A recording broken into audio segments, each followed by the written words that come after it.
This episode of Super GG Radio is brought to you by our Patreon. Patrons of the show can get our Dogs of Super GG Radio newsletter, Super GG Radio stickers to slap on your closest PC or bag, input on what we cover, game nights with the hosts, and even a chance to win a copy of an indie we talked about. Not only that, but 90% of all patron contributions go to the Children's Miracle Network of hospitals. Visit patreon.com/superggradio to learn more.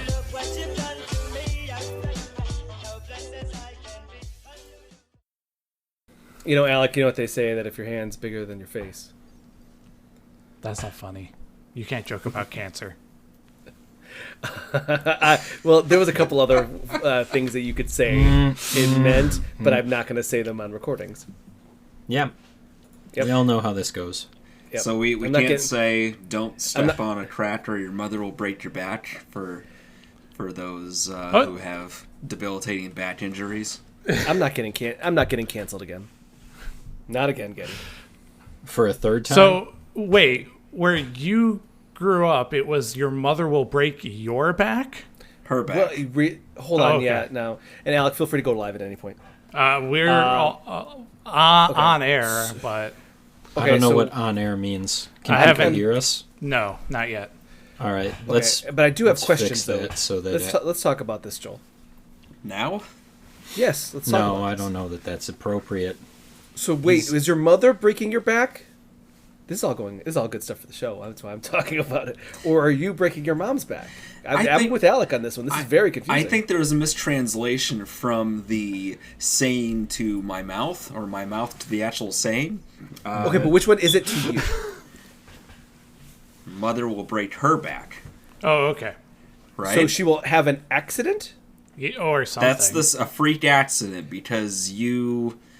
It always started as like a bad luck thing, kind of like you don't cross along a black cat or don't walk underneath a ladder kind of thing. Break a mirror. You're sort of cursing yourself by this happening. Be on a podcast with Alex. What does that mean? It's bad luck. It's totally bad luck. It's definitely bad luck. Why is it bad luck? Because you're talking about getting us canceled again. I'm not getting canceled. For a third time. You keep canceling me. Because for good reasons. Do you know what? We're going to Rumble. Rumble, I can't get canceled on Rumble. What is Rumble? Here we go. Rumble is the one where they don't cancel you. I don't know what that means. It's really vulgar and offensive. I don't want to go to Rumble. Let's never go to Rumble. Is it 4chan? Meant to be part of our brand.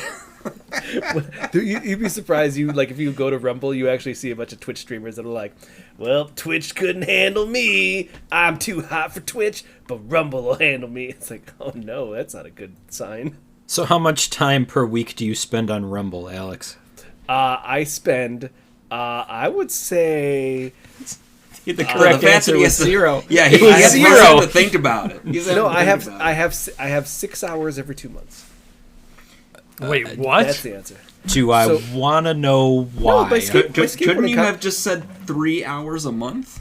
He could have. No, because some months it's 4, some months it's 2. No. You got the range. Nice try. We all understand averages here. Come on. Most of us. My skateboarding competitions happen every 2 months. The season is starting next week, and they have a partnership with Rumble, so all the skateboarding competitions are streamed and archived on Rumble. So if I want to watch my Street League skateboarding is on Rumble.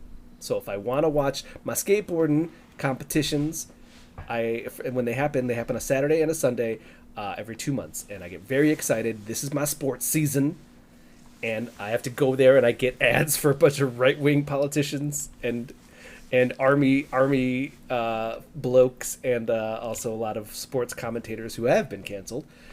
And then I go back to my skateboarding. It's pretty good. I hate those ads. Those ads make me feel real gross. There is definitely, though, an ad for Rumble itself where it's a guy and he walks up to a laptop and then there's a referee and he goes, "What are you doing?" He goes, "I'm posting my video." And the guy throws a flag and goes, we're demonetizing you. And the guy goes, "Did you just cancel me, bro?" I think I've seen that. Yeah, it's good. It's real. It says everything you need to know about Rumble. Yeah, it does. I pride myself on never having seen that or using Rumble. Get us into the intros here. I don't want to see that. We don't have to do that. I was told that the first part of the episode is just 45 minutes of us talking about nothing, and then the other 15 is whatever it is we do here.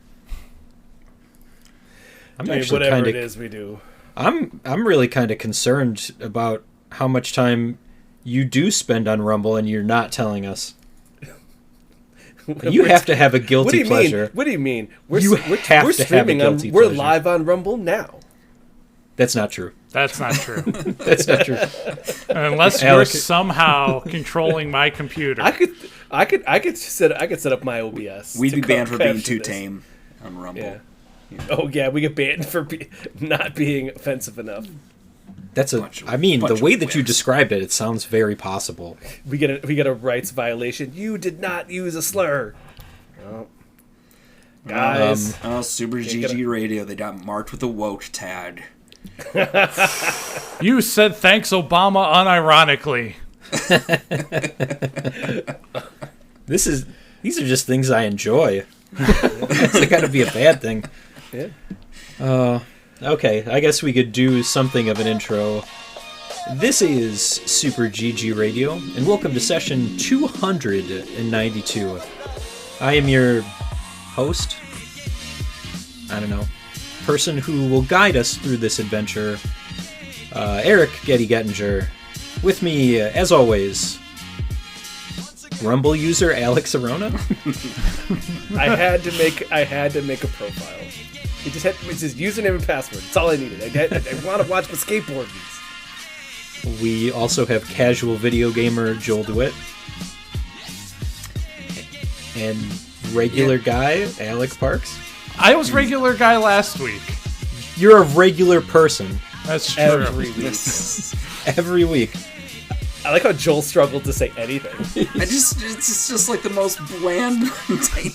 It's casual gamer. It's like sitting me down and just putting a weight around my block, a block around my leg, and say, "Okay, now walk." It's like, what am I supposed to do with this? Well, I didn't come out and say like Sekiro casual enthusiast. Yeah, that would be a little more honest. And Joel still issue DeWitte. I mean, that's something mean. along those lines. I wouldn't go that far.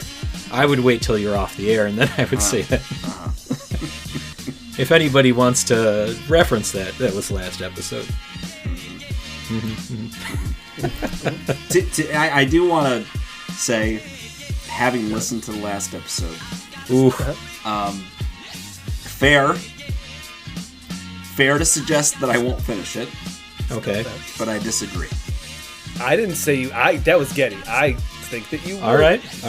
Now hold on. Would you care? I have honestly zero faith in you. But at the same time, I'm not going to verbalize it. You're welcome, Joel. You just That's did. A good friend.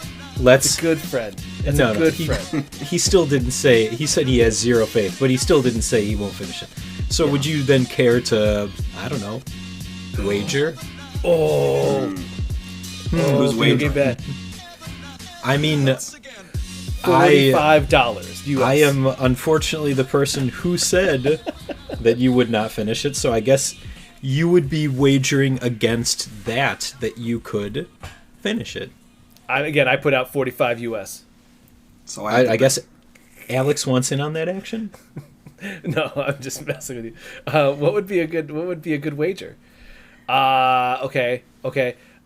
If you do, you have to play Elden Ring with your best friends Getty and me. If he does or he doesn't? Yeah. If you don't. If he doesn't.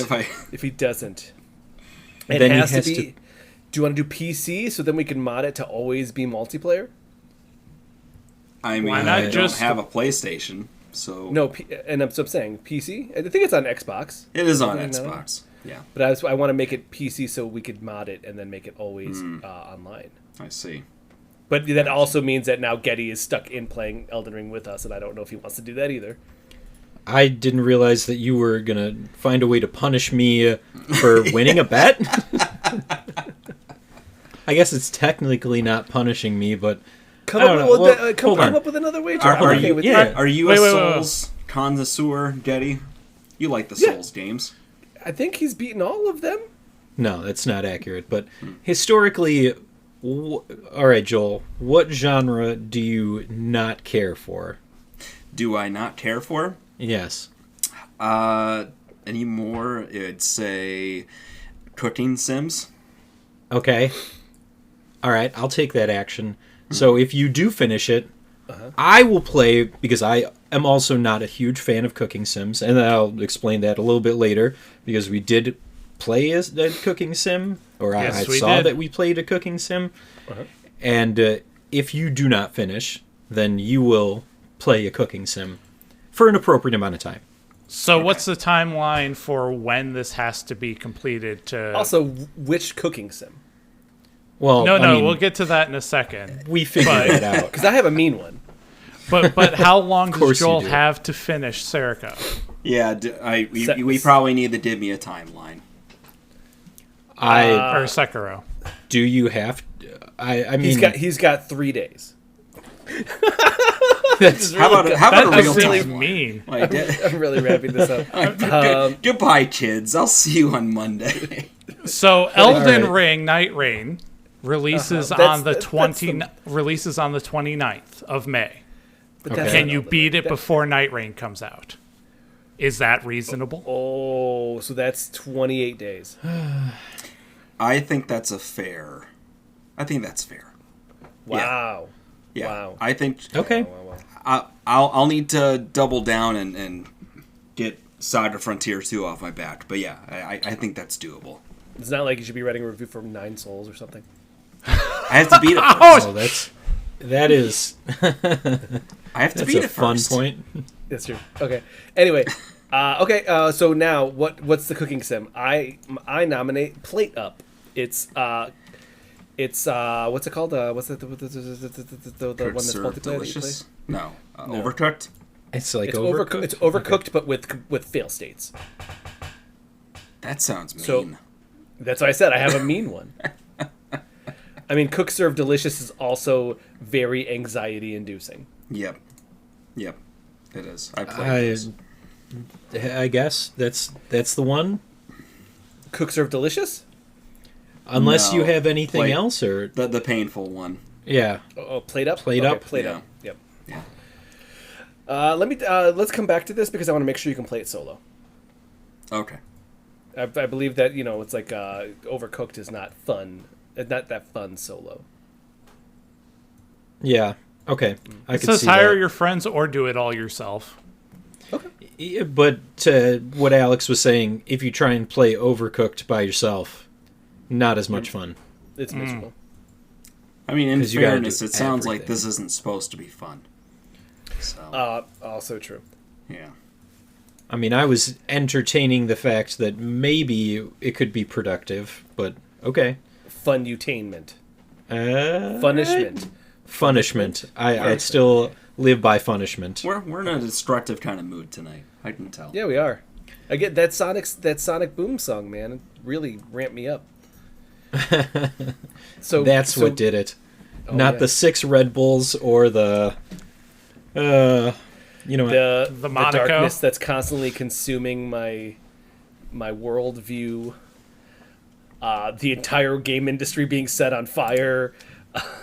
I mean, we weren't even going to talk about the video game industry for a little bit. I thought you mean, wanted to let's- jump into the meat and potatoes. I do because I love meat and potatoes. Uh-huh. Speaking of meat and potatoes, Meatballs? I think I saw meatballs.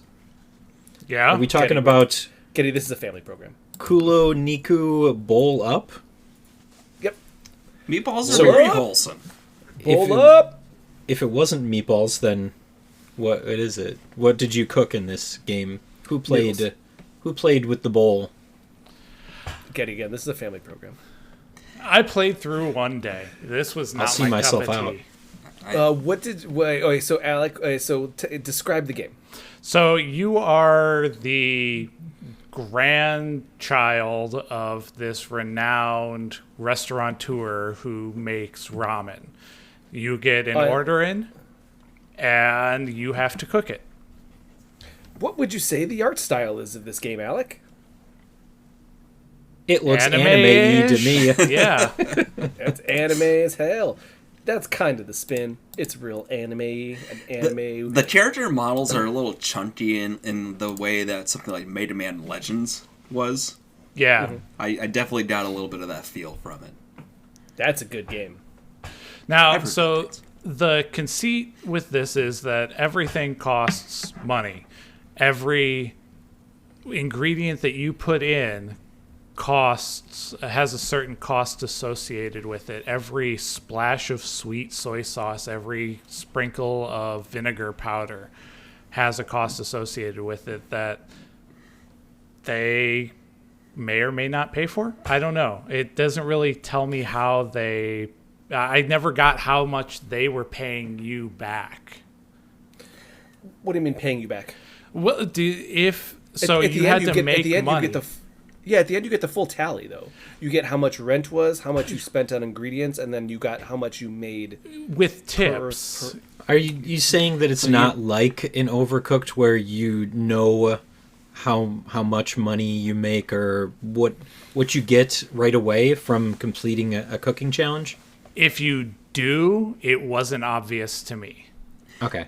So beyond the first day, they eventually get to a point where the customers are asking for a certain amount of spiciness or sweetness or sourness in their foods, and you'll make the food itself, but then you will pour the different, like the vinegar or the soy sauce or the chili powder, to try to balance out the right sort of mix. So maybe that's part of what plays into it too. Truth be told, I saw the numbers when I was pouring and thought, okay, I'm just going to keep going until I'm satisfied. I did not think about the financial implications of that. Just like most restaurateurs, they didn't think about the cost of overhead. Yeah, so it's one of those things that like you're supposed to be min-maxing, using the minimum amount of ingredients, maximizing profits to serve the customer. I did not see a ton of like variation on their responses, whether they were like, "Oh, this is great," or "This is pretty good," or "This is awful." I mean, I'm sure if it's you can give them a completely wrong order, they'll say it's awful, but I don't know if there's any in between. Yeah, I didn't screw up an order. Like the first day, you get asked to make the meatball special or meatball delight or whatever it was twice, and that's 3 meatballs and noodles. I was told we can't use the word meatballs on the internet. Make sure there's a space in between them. Yes. Don't say it in one word. No, it is one word. 2 words is bad. Oh, 2 words is bad. Okay, you're right. Say them in That's how Alex was saying it. I was saying it in one word. It was the technically correct way. Either way, I'm not sure about that. Should we get the transcript? Are we on Twitch or Rumble? That's going to really decide what you say. That's really going to change because it really has to be one way or the other depending on where we're at. No, the thing is that I'm actually, obviously I'm a big work-like person, and this definitely did the things that you would see in your classic work-likes, which are follow the steps to a procedure, right? Here's the cookbook that tells you the ingredients.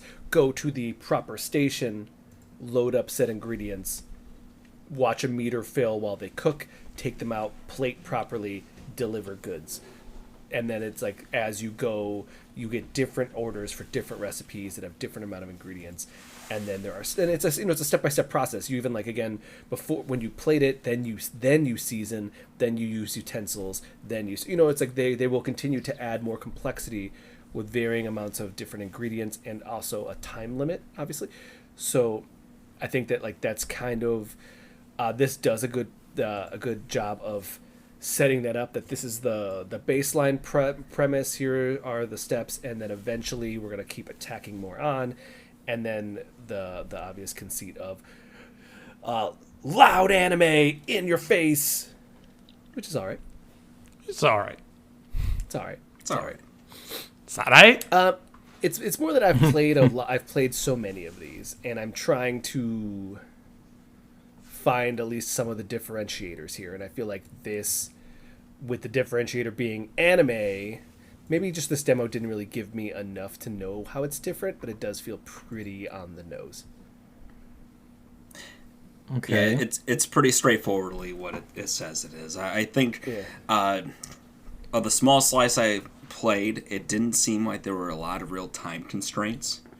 So I was able to take my time to go through the steps, which I appreciated. I think sometimes the overcooks or the quick serve delicious is that the thing I struggle with is that time constraint where it's having you constantly go because it's trying to simulate a real restaurant. And this starts off with like one customer nights, and I assume it'll be more after that, but it's really going to depend on if they make you sort of juggle those different balls, spin the different plates to keep things going.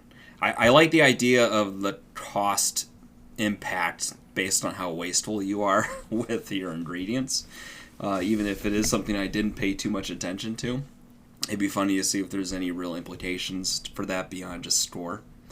But it's a very dad answer, Joel. What? I appreciate that it penalizes you for using too much of a certain kind of food, soy sauce. A food item. Soy sauce. You poured too much. You poured too much soy pennies? sauce. That was an extra 20 cents you wasted. Oh, to me that feels unnecessary. Like soy sauce, I don't know. When you go to a restaurant, they just have packets of it everywhere, right? All I'm saying is that growing up, there was always one guy when we went to a Chinese restaurant who would drink a whole bottle of sweet and sour sauce. It just happened. It just you went somewhere and suddenly there's an empty bottle of condiments on the table. Look, I was drunk. In his defense, he didn't mean to do it. He didn't set out to do it. It just happened. It just happened. It was one of those things. You can't fault me. So that's the penny pincher mindset there. But what can I say? I like games where it puts constraints on you, and you have to sort of work around that or work with limited resources, and that's a piece of this I liked. But glibly, I said that cooking games weren't my thing, cooking sims. This is not a bad one, so I don't want to give the impression that my general malaise for the genre has anything to do with this game specifically. But yeah, I had fun with it while I played it. That's good. I prefer the cooking games that are a little more chaotic, where you have to have this going while this other thing is going, and you're timing, and you've got things piling up behind each other. I feel like eventually it'll get there. This is again just the first taste of the processes of what you're going to be doing. Yeah, and I'm sure they'll start adding more stations and more. They definitely add more stations. From the trailer, they have like a grilling station and a sautéing station and things like that. Ooh. Yeah. But it still looked like it was only one recipe one order at a time. And I'm assuming that it will affect the little happiness meter that's in the upper corner if you take too long and you have people queuing up, but it's still one recipe at a time. So Okay. Yeah. There's usually a difficulty creep in games like this, so yeah, we'll figure it out. Getting onions done to the right temperature, having enough bowls clean, things like that. You know what? But I'm waiting for the moment that the whole kitchen sets on fire. That's a good moment. That's how you know you made it. Yep. That's halfway through the game, and you learn it was sabotaged by that person that you accidentally knocked over in the very beginning. See, this is how you know it's a good game. The layers, the depth, the espionage, the intrigue. All viable things. All right, let's see. There was another game? Supposedly. Absolutely. This one was all Joel. It was? I didn't choose it, but it is definitely me. Yeah. There we go. See? It was Plop. I pick these games because I try to find things that you all will like. That seems partially true. Mm-hmm. Okay. Unless it's something very specialty for me. Like that cooking game. Well, I mean, you like anime, Getty. I thought maybe you would be into the anime. I mean, I like very eclectic anime, I imagine. So I thought you might like this cooking anime. Yeah, well, no, I haven't gotten into Delicious in Dungeon yet. Okay. I hear it's great. Joel, what you played the Cairn? Cairn? Cairn. Cairn. Cairn. Cairn. The logo has no, like Alex, constellations. not a person. What were you saying, Joel? Cairn. So Cairn is a climbing sim. You play a character who is attempting to be the first person to climb this Mount. What was its name? Kami? Oh.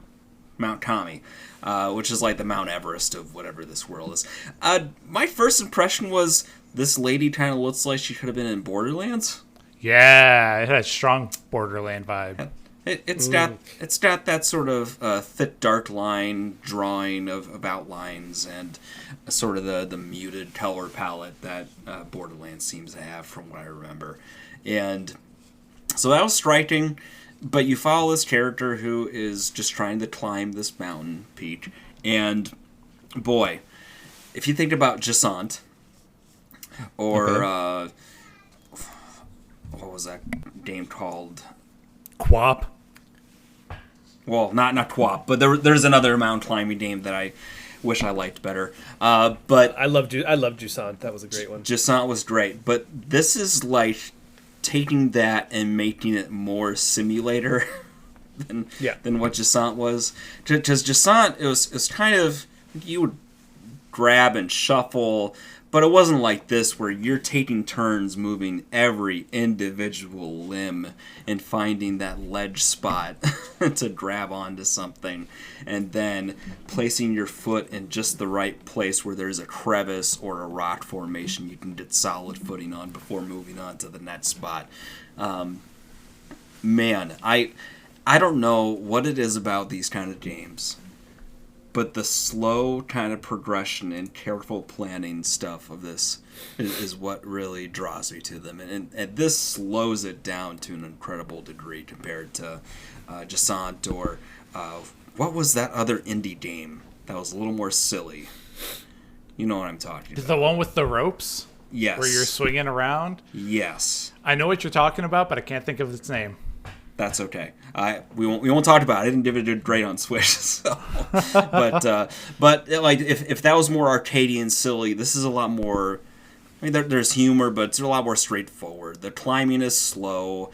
Your character will actually kind of shake and wobble if you have bad footing on it, and if you lose too much stamina at that time, you'll fall. And you won't just fall, it'll be ragdoll falling from where you're at. Oh, no. And it'll just ragdoll fall, and you'll sort of clump on the ground. And you can hurt or die from that, depending on how far you fall. Yeah, I didn't make it out of the dojo, the starting area. Really? Yeah, I was okay with the climbing walls where you're kind of faking it and mostly have whatever you need to grab onto laid out for you. But once you got to the actual rock and it was much more nebulous and you're like, maybe I can stick a foot here. It doesn't stop you. You can put your foot anywhere. Right. And then it automatically picks the next limb to try and move based off of what's bearing weight.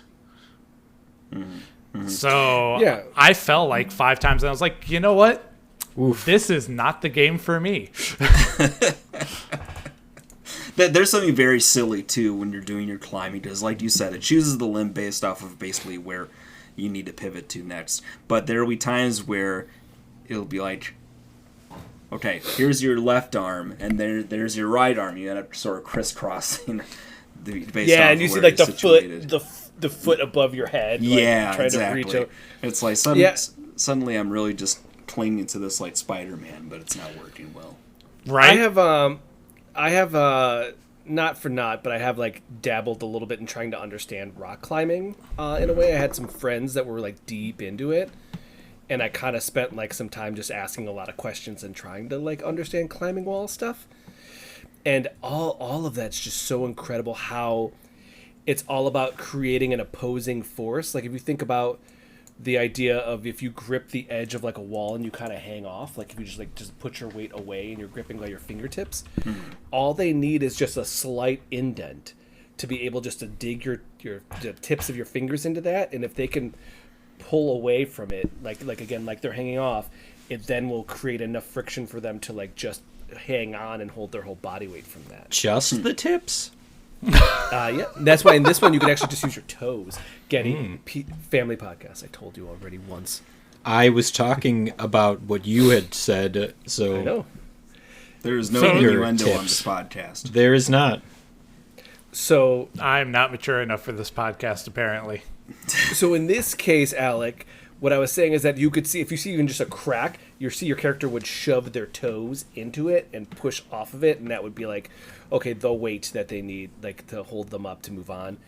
And then the other part is that you can just hold the Y button, and they will, like, just, like, you know, like a little shake out their hands, and then they have their stamina back. So it really, like, if you just stop every couple of times and just hold the Y button, you just keep going for, like, a long time. Yeah, see, every time it told me to recover my stamina, I fell.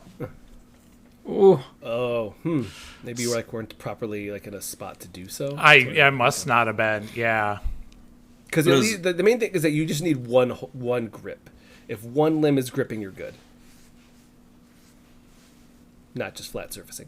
Either way, what was cool about this game though is that once you get out of the tutorial, it kind of opens up into a lot more bigger as far as like a lot more bigger.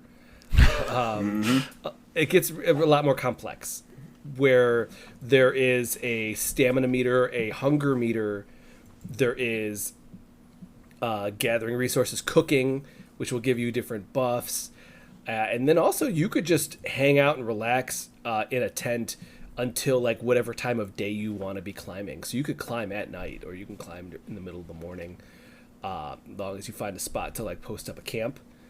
And then cook yourself a nice meal for different things, and then you gather. Like I was gathering raspberries on the ground while I was going to the next wall. It's just there is a lot more than what it like. It kind of comes out and like opens up into all these other mechanics. Okay. Sounds realistic. Joel, did you dig into that at all? Solid choice. I didn't get too deep into that. I got to starting past that first main wall. I already liked what I saw. I knew what I was getting into. It's wish listed. This is the kind of thing where, you know, I'm going to find it whether it's on PC or Game Pass or wherever. But it's pretty good. Yeah, and then again, just the fact that there's a lot more mechanics for you to explore should be a lot of fun. Yeah, systems on systems. What I thought was cool is that it said, oh, one of the things you could do is just wait. And I was like, oh, yeah, I'll just wait. And you just see, like, this, like, it fast forwards through time, and you see the sun, like, going down, and your character's just sitting there doing push-ups. I was like, man, you can't just, like, chill. Like, you got to be, like, doing push-ups. Flexing. No. Peak physical endurance. Yeah. You're climbing a mountain. You also have a climbing bot that kind of helps you out. You get some pittons, which you then put in the walls, and if you don't, like, there's a like an active reload mechanic where you got to put the piton in the right way, and if you don't, it still puts it in the wall, but it essentially breaks. And you have a certain number of them, and if you break them, you have to go back to camp and fix them. So there is like a mechanic where you have to mash a button to start fixing your pittons. So that's like also a cool thing, that if you break them all, you have to find a camp, and if you don't, then you're going to be climbing without them. Interesting. You're going to have a bad time. Yeah. So yeah, more to it. I think it's fantastic. I think that I'm glad that Joel wishlisted it. I think more people should check it out. Yep. Oh yeah? Mm-hmm. Okay. Those are our betas for this week. Surmount. That was the name of the game I was thinking of. Surmount. Yeah, the only game I can think of is the one that we got Twitch slapped for 3 years after we played it. Twitch slapped. That was Mount Your Friends. Yeah. 3 years. You'd be surprised, Getty. We did an episode about video game music where we used some licensed music, and this was in the double-digit episodes, and we just got a copyright strike against them. Really? Yeah, those episodes are gone now. Forever? Yes. Wait, we didn't already delete them? No. Dang. It was like episode 70 or something. We probably should have deleted it to begin with. It's probably for the best. Yeah. Nobody needs this. We just do it for... I don't know where I was going there. I don't know why am I here? What was I doing? You're here for like the 7 viewers we have. It doesn't. That's a lie. Made up numbers. All right. You want to take a break? Yeah, let's take a quick break, and then we're gonna hop back into some turn-based combat on the other side. Getty, I've been feeling sluggish. I usually need 3 cups of coffee to get through the day, and when I get home, I'm usually too wiped for gaming. You know, that's why I keep all my gaming on the weekends. Well, Getty, luckily enough, we've partnered with Magic Mind to try out their 7-day challenge, where you try out their mental performance shot. 100% safe addition to my daily routine that kept me focused, mentally clear, motivated, and productive. We both got a chance to try it, and I gotta say, not only did it help me stay on task, it also helped lower my stress levels, according to the Fitbit that I wear. I agree. I felt soothing calm throughout my day, giving me the focus to work and game, energy to stay awake, and the patience to handle my busy toddler. It felt very zen. Right? I also felt waves of calm energy with all the jitters I would normally get from drinking that extra cup of coffee. Now let's talk about the taste. A lovely mix of matcha and ginger. You've given us appalling ginger shots before, but this genuinely tasted pretty good. Yeah, I could really taste the green. All jokes aside, though, it was a lovely taste of matcha, and it was great for just sipping. There's also ashwagandha in it, and I gots to get more of that. I agree. I actually take ashwagandha gummies, so this eliminated that need. I was actively surprised at the effects. I ended up with an extra dose and continued using Magic Mind. Its mix of mushroom nootropics, adaptogens, and 100% of my daily vitamin C and D per bottle. It kept my immune system up, and you know I need that with a toddler. Of course, and what better way to stay healthy and kick stress with just 1 bottle of Magic Mind a day? And now we have a limited time offer of 48% off your first subscription, or 20% off a one-time purchase with code SuperGGRadio20 at checkout. Or go to magicmind.com/SuperGGRadio20 to get yours today. Thanks, Magic Mind. We're back. No. Yes. Really? Really. I gave you the finger. Oh, I didn't. I was not paying attention. I know. Well, I guess this week we have some RPGs to talk about. It's more the concept of RPGs. Like RPGs are real back in a big way. Who said that? Look, the world. RPGs never went away. We get a new Madden every year. That's right. I said it. Madden is an RPG. It's an action RPG. I think it has a separate genre. I think it's just called sports. I didn't leave RPGs. RPGs left me. Well, that's not true, Joel, because I heard that you're playing Saga Frontier 2, and you didn't use multiple saves. So let's talk about that. We're going to start right off the bat with that, huh? Some sort of plebe. Yeah, okay. Is that offensive? Is that going to get me canned, calling someone a plebe? No. It just makes you elitist, I guess. Yeah. Okay, cool. Okay, I'm good with that. I'm fine with that. He's okay being the bourgeoisie, it's just not offensive. Yeah, as long as I'm not getting canceled for it. So I've had to relearn the lesson that yes, you should save scum. Save scum, is that the? Yes, not it is. Save. I don't think that's save scum. I wouldn't call that save scum. No, it's okay.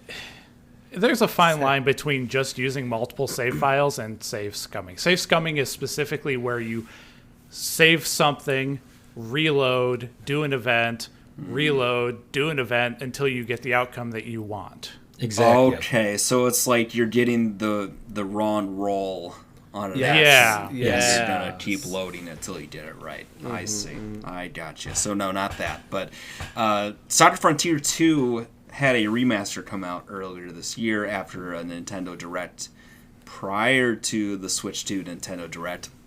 And that caught my eye as somebody who played this when it came out when I was 13 and had a lot of time on my hands. And like many other RPGs, got stuck on it and went, forget this, and move on to something else. Man, it is a blast from the past coming back to this, because I remember just enough for the feel of what the game was like to where you get that hit of nostalgia. Mm-hmm. But I'm not quite as dumb, so I can actually figure out some of the actual, combat systems and different scenarios I got stuck in before. So that's been a pleasant experience. But Saga Frontier is a game which follows a handful of characters through their separate stories. But while it focuses primarily on two characters, Gustav, who is a royal child who, in a world filled with magic they call anima, he has no anima. And so he is cast out of the country with his mother and into exile, and his story of trying to sort of dip back in the fold or regain the throne or what have you. And then Will Knight, who is what they call a quell hunter, looking for fame and fortune, and then stumbles upon this artifact that could have world-ending implications with it. So it follows these two characters primarily. But the structure of it is interesting in that it's not like a Final Fantasy where it is continuation of the story with a cast of characters and then it opens up into like a broader overworld where you're doing these wide explorations and stuff. You are choosing chapter by chapter, and each chapter is like a footnote in the history of these characters and the world events happening around them. So you'll actually have cases where it'll start you with Gustav's story arc, and then it'll then give you the option to start Will's story arc. And there'll be periods of time where you can just decide, like I did, I found Gustav's story arc more interesting. So I played mostly Gustav for a while until it dated me and stopped me there and forced me to go back to Will and go through his story until it got caught up. But it creates this funny situation where you can be like 50 years in the future for one character, and then you go to start the other character, and it's like, oh yeah, that character is now finally getting to these events that were long past in the other character's story, and it just so happens they're intertwining at this phase in the world events. That was always kind of the thing about that series, right? Was that it was just these, And this is the only game out of this series of games, because it's Saga Frontier. I think Romancing Saga is an offshoot of it somewhere. Yes. They all get lumped together because when I look online searching for stuff, the community is talking about this whole branch of games. It's like the header of Saga. Yeah. Yeah. But a big focal point, and I get the sense it's the case with other ones too, is that there are these personal stories, but it's over like a generational span of time. It reads and plays more like a history book rather than you following the close beat-by-beat character interactions of people like you would in a Final Fantasy, for example. It focuses a lot more on the macro storytelling in that way. And I appreciate that. As someone who doesn't have a lot of experience, it was unique to me at the time. It still is now. Maybe this is my invitation to go check out another Saga game sometime if that appeals to me. But combat is sort of where things get a little interesting, in that you have the kind of typical turn-based combat. A team can have up to 4 players with it. You have arts that are sort of your special attacks. So you got your basic punch or weapon attacks, but then these arts you can equip. And if you have the right weapons equipped or the right magic properties from your equipment or armor and such, you can then use those in battle to cast spells or do special attacks. A lot of those things have to be learned while you're playing in the actual combat. So you start with very basic stuff, and as you use some of these elemental or physical attacks, your character will have a little light bulb shine over their head, and then they'll initiate that new attack, which then you can go into the menu and equip to your players. The cool thing, though, is that it's not just for that character. So if you unlock an art with somebody, anybody who chooses to equip that weapon can then also use that special move. It's just that the proficiency is going to be different depending on what character you're using, how frequently you used that weapon. So say if I have an axe and my character's proficient with an axe, he might be at level 6 starting up, and then the more you use that weapon, the more levels you'll gain in that weapon capability. Whereas if I've got an archer and they try to use the axe but don't have any experience, it's going to be a pittance, and it's going to be a slow grind to get them up to speed of where the other one's at. And that's the name of the game, right? Grind? Yeah. Or specialize. Specialize is closer to what I did. That's changed a little bit in the last few hours of me playing, as I've had to retool my endgame strategy a bit. But the other piece of it, though, is in some battles, rather than choosing to do a group encounter, you could instead have it be a duel battle. So in those cases, it hones it into just you and a monster, and in normal combat, it would have the drop-down menu of the arts that you had installed into your options. In this case, you just have very basic actions. You don't get to choose just the art. So one might be like charge, where it's going to say your next attack is going to do more damage. If you have an axe, it might be like slash, backslash, throw, cleave as different offensive options. If you have tree arts, you could have a tree attack that would do damage, water would do healing, etc. But then you get 4 choices of those basic actions, and if you chain them together in the right way, you will do one of the art attacks. Okay. So say if there's a double slash attack, and you had to choose charge, slash, and slash as 3 of your 4 options, if you did that in the right order, it would trigger the art attack, do a lot more damage, and dispatch the enemy a lot quicker in that way. All right. So and I did also find too that generally speaking, you do gain more arts quicker that way too. Maybe it's just because it's focused in on that one character. I'm not sure, but I found it popping a lot more often there. But the combat itself, it's a neat system. The difficulty spikes are kind of wild in this game at some points. It starts. Why would they do that? These ones, like, so I always, because I reviewed the first game remaster, and I was thinking about this. I was like, part 2. I swear I played part 1, but why would I play part 1 unless I was reviewing it? So I looked it up and I found my video review.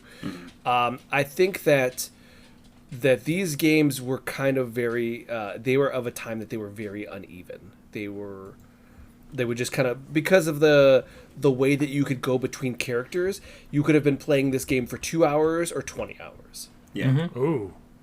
So it was more about whatever encounter that the game had for you. It's like, well, you just have to be prepared for that. Like, how do you handle this? Well, you better know how to handle this. If you don't know how to handle this, that's kind of on you. Pretty much. You do have to kind of play the game on its terms. And there's a few sections where it has a strategy minigame tied in with some combat, so it'd be kind of that overworld Fire Emblem-ish kind of overlay where you have to plan your tiles and choose your encounters. And there was one near the end game that I probably played for 3 or 4 hours just trying to get through it. And it fools you into thinking that there's several win conditions that you can win, but realistically, there's really only one way you can win. So it takes you a while to realize you've got no chance at that first one. The illusion of choice. That sucks. Pretty much. I remember when I was playing the remake, I remember looking up like guides of the original, and there were some like, you have to do this at this time, and if you're not this level, you're pretty much screwed. And again, they had a save point, and it's like, you better have multiple saves or else you're completely boned, because you can, like, from this save point, you can't go backwards. It's only boss time. I want you to know that meme I shared was 100% targeting Alex, but you walked right into it, Joel. It did. I did. I should have learned from somebody else's mistake. I really should have. Because, we'll just go into it. Where I'm at the end, I am right before the final boss. And you are locked away in this section. You can't go back. If you... There is an option to say, I'll just start over at the chapter, or I'll go back to the menu so I can choose the chapter. Mm-hmm. Doesn't matter. You can't go into any of the other cities to stock up on things. You can't go heal somewhere outside there. It just dumps you straight into the final dungeon, right? And the basic monsters can just tear into you quick for health. One of the pain points of this is that you got your HP, and there's different mana pools for physical or magic attacks, but then there's also something called life points. Life points, or LP, is a separate gauge that you can consume in order to heal yourself in between turns in battle, or it's a meter that can be depleted if a monster does a certain attack to you or something, or if you don't have mana for the other attacks, you can consume some of that to make up for that and complete an attack. Okay. You can heal. You have items you can heal HP and MP and all the other stats, but LP you have to be at an inn and save it there in order to replenish. Ooh. And my characters definitely are down to about half or less of their life points at this point, and having to use one of your character's turns in order to just heal somebody in the midst of a battle, it is so painful. It feels like such a waste of effort to have one person dedicated to just doing that the entire time. So it's a real grind right now, and fortunately the game is set up in which throughout matches each round your character's mana pools increase over time, replenish. Mm-hmm. So I'm in a situation where I can grind relatively painless, other than the time sink. But I'm definitely having to put in the work right now to get to somewhere resembling ready. And that's assuming that I don't destroy all my equipment, because all the equipment is breakable. This sounds... How is it? I guess for me, how is the character arcs? Because that was always the best part of these games. It's this character is from the future. This character is a superhero. This character, So the main two characters of the story are very interesting. I liked the royalty arc just because it was more of it's a castaway kind of thing, and them coming back for his revenge, not really revenge, but kind of trying to prove himself in the face of a world that discriminates against him for not having magical abilities. The Will Knight stuff is more lighthearted and interest and fun, but also I didn't get quite the investment. I did it for him as a character, and you get to a point where you are playing their descendants, but you don't. Your investment in their character is more about your investment in their lineage, right? Because they don't spend as much time with those second-tier characters, because most of it was spent with the first set of characters. So you're invested from a longer tail of story to see things through, but yeah. Would you describe it as a saga? Quite the saga. In a way. I mean, I'm exploring the wide frontier. As well. I am too. Yeah. That's one Saga Frontier too. Are we... can I cut you off? Yes. Should we move on to a different... Yes. Well, real quick. Did they have any the quality of life stuff? Money and extra money or experience or no combat? Very quickly, 2 times speed, required. It is so slow without 2 times speed. There was a mini game that lets you send little diggers out into the field to go scrounge and search for items that I think you had to have a special accessory on PlayStation 1 to use. That is just built in now. Okay. So it's a nice resource. There's something called inheritance points, which lets you then swap the stats from your more leveled up characters to your current characters. Mm-hmm. I have searched day and night for it and cannot find it, and from what I've been able to glean, it's something that opens up with New Game Plus, so it's not useful to me right now. And then there's a New Game Plus, and then additional story content. That's about it. Okay. Lame. So, Alex, do you want 2 to 3 minutes to tell us all of the problems you have with Lunar, Silver Star Story Remastered? There we go. Did we talk about this last week? I've been on a couple shows to talk about it. No. Did we talk about it or no? Did we talk about that game last week? Yeah.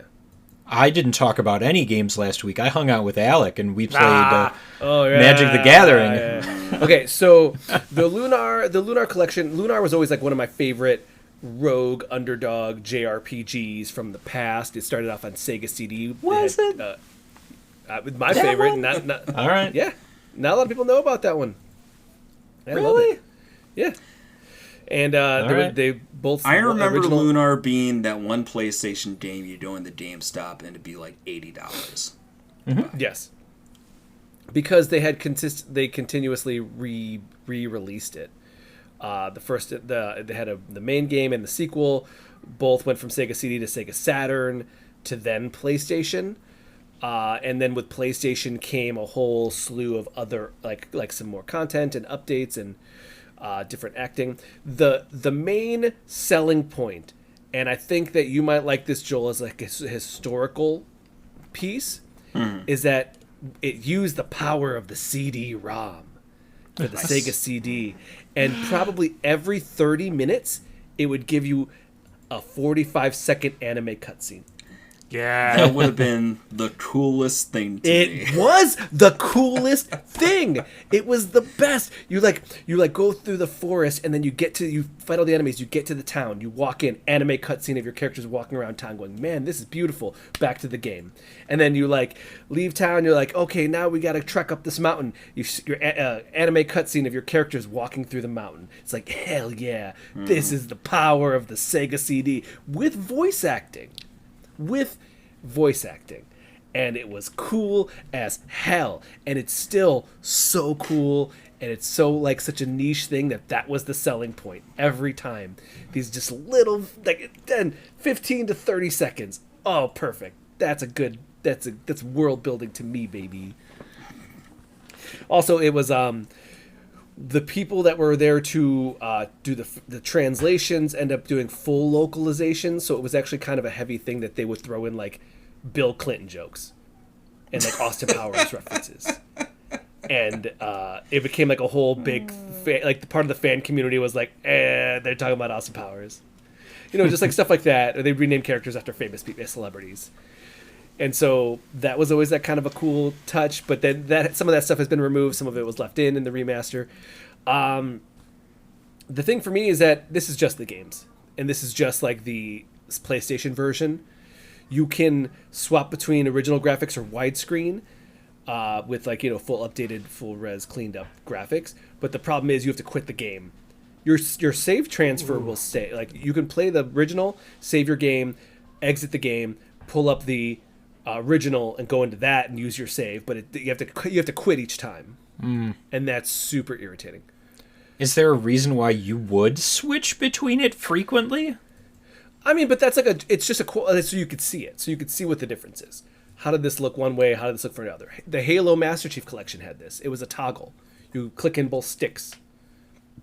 Okay. Swap between. I mean, I get it. I just don't know that I would be like swapping. I think I would pick one.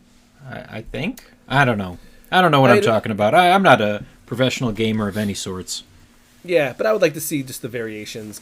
Also, the team that did the localization, they're kind of like one of these prolific companies that they also did like really big box editions. So if you had bought Lunar on PlayStation, the full collector's edition. They were the ones that put together like the cloth map and the like poster and the art book and the amulet.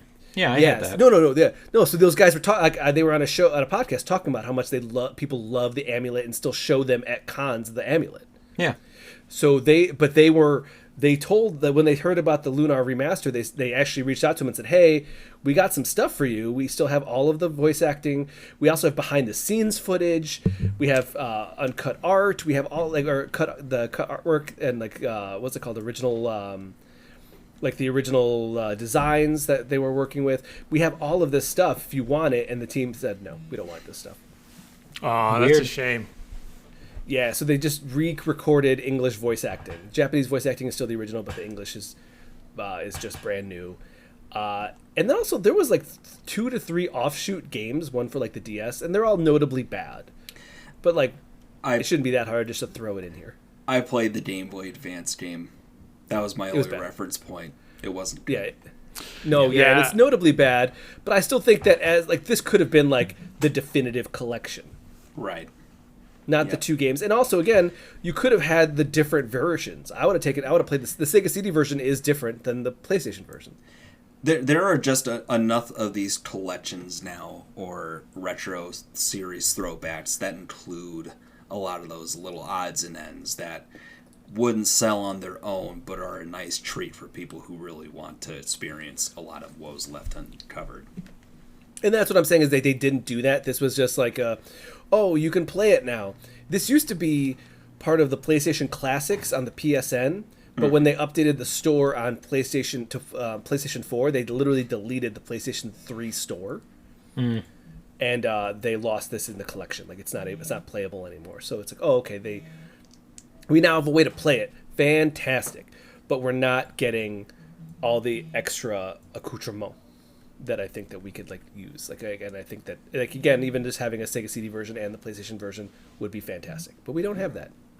So they also just to speed up, there's no level up or remove enemy encounters. It's just a speed up, and also everybody has a shared pool of inventory. Which is a nice quality of life thing, but I think that they could have done more. So I'm just I wanted to play this game. I still am playing these games. They're amazing. I love them. I think they have the charm that I want, and I'm glad we could play them again. I just wish this was a better collection. There you go, Kenny. All right. Now that's a pretty fair assessment, and you are reviewing it or have reviewed it? Yes, there's a video review on Nintendo World Report's YouTube channel. Wonderful. Yep. I think Joel owes a video review of something, doesn't he? Weren't you guys going to Cthulhu it up?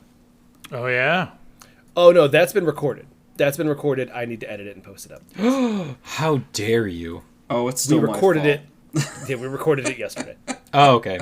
I thought that this was a thing that had happened already. No. No? Okay. It's well, fine. Life finds a way to disrupt the podcast. Yeah. Podcast first, life second. I guess. We don't have to jump into this other game that I was excited to talk about. I'll just hype it a little bit because we are an indie podcast and we do love talking about indie games. So if you haven't heard it or nobody has been shouting in your face about it for the last couple of weeks, Clair Obscur Expedition 33 came out.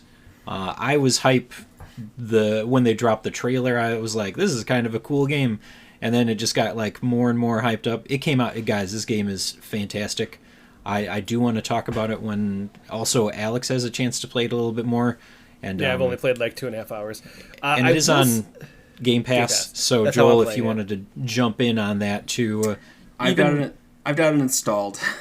Even just the intro, it is. Oh, dude, that intro.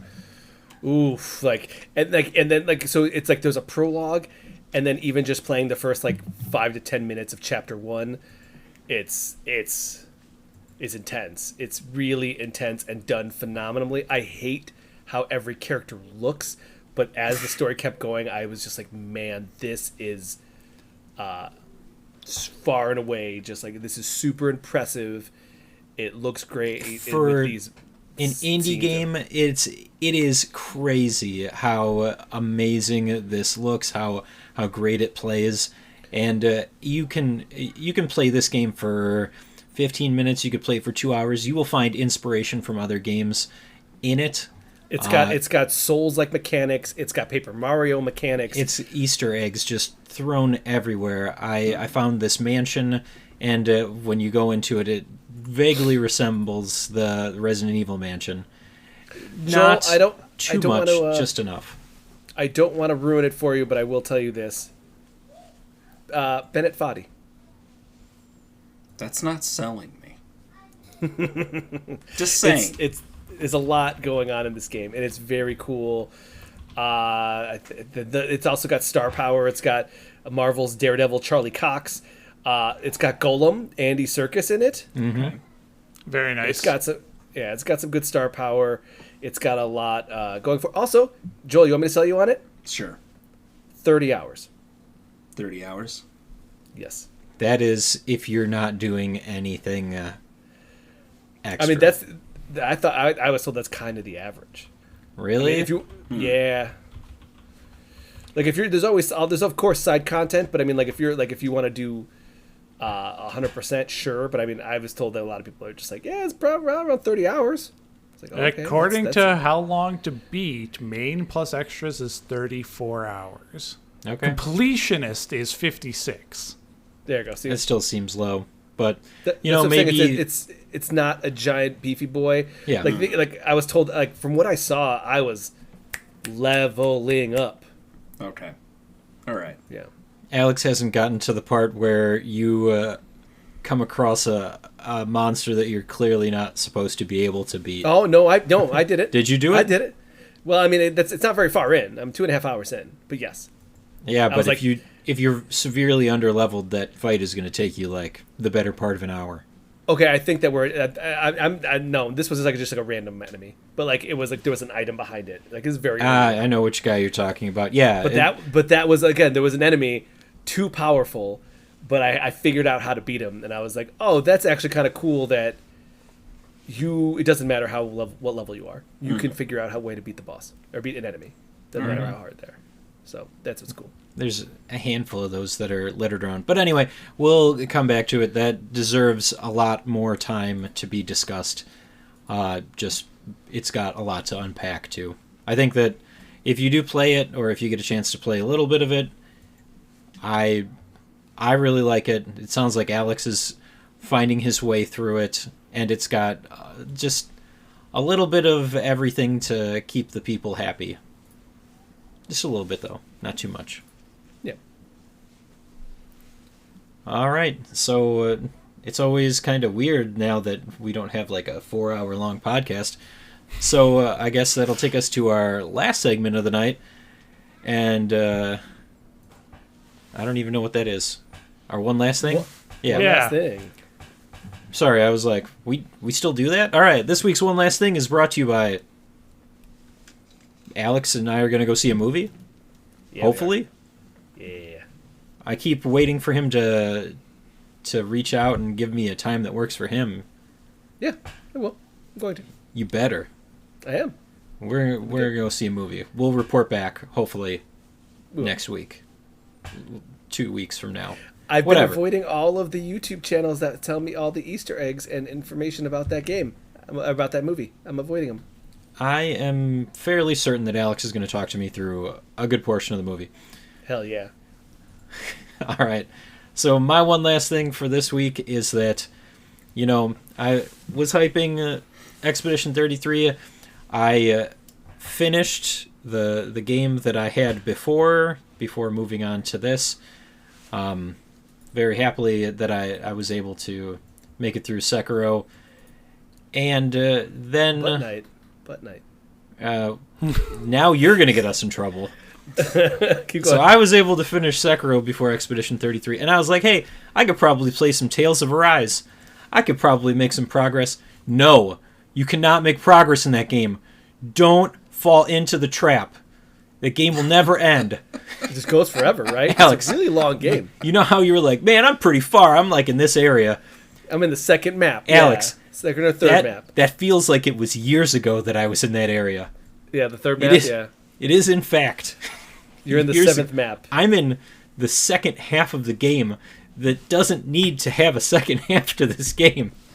It's really long. It's really long. Somebody that was like, hey, we should just like do a fake ending here and then open it to the second act of the game. Somebody need to have gotten fired for that.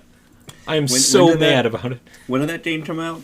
3 years ago. 3 years ago. It's a good game. It just goes. It's fine. But we're well past the point where hour count was advertised as a feature, though.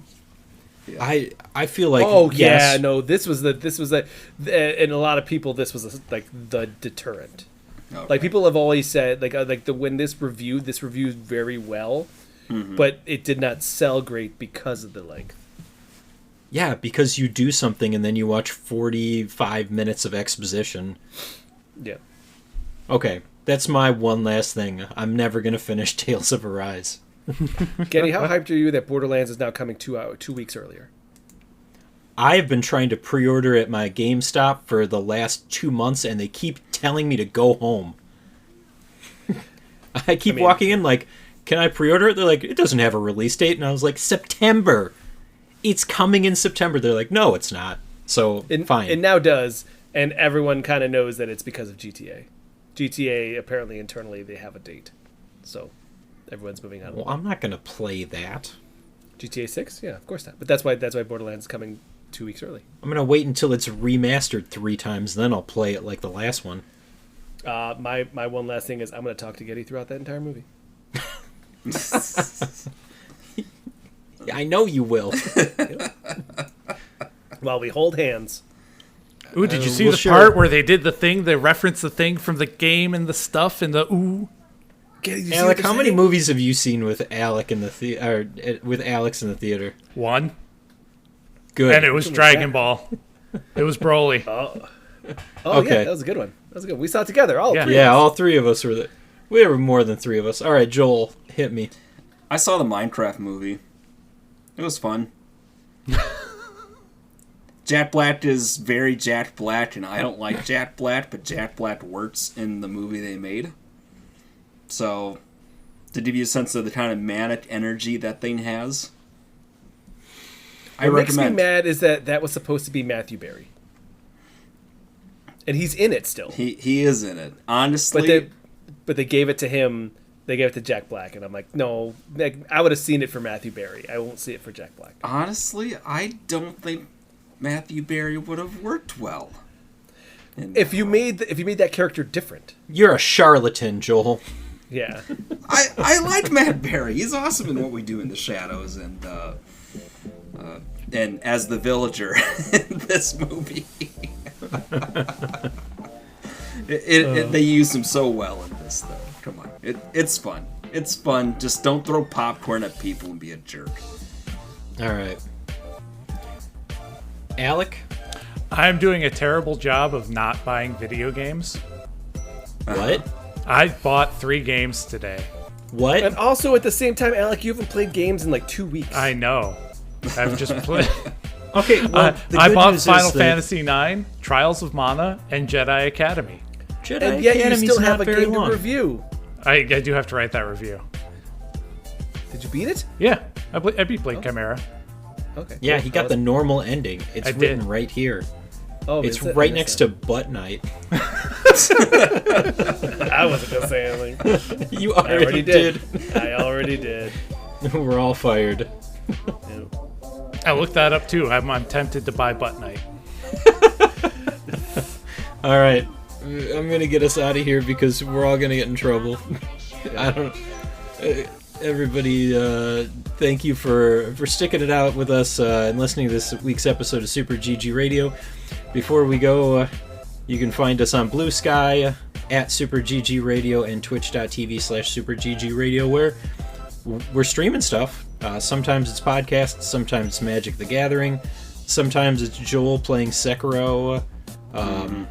Alex exists.